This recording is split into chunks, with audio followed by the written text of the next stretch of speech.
আব্বা সূর্য দিনে মানে কেটে ওঠে, তা কখন উঠবে? কেন রাত্রি? দিনে মানে কি সূর্য আমাদের কাজে লাগে?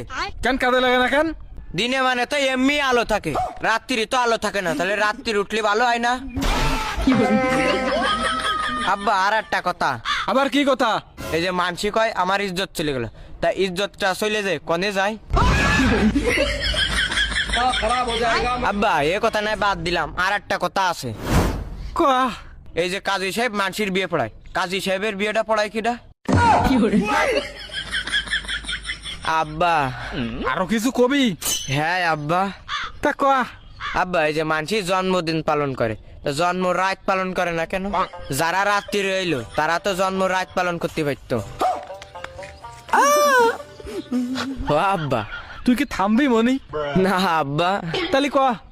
আব্বা এই যে লাইট আছে না, লাইট তো বিভিন্ন কালার হয়, লাল হয়, হলুদ হয়, নীল হয়, সবুজ হয়, কিন্তু কালা কালারের বাল্ব হয় না কেন?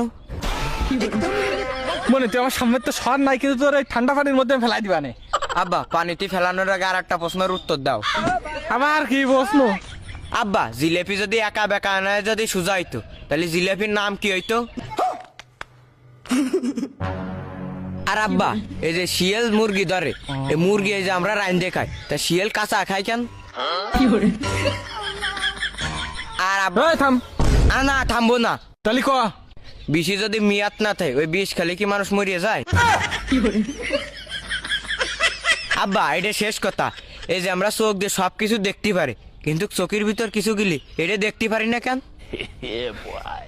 কিন্তু গিলি না আব্বা যাবো না, আর একটা কথা কব। শুয়ার বাচ্চা আবার তুই আর কি কবি রে?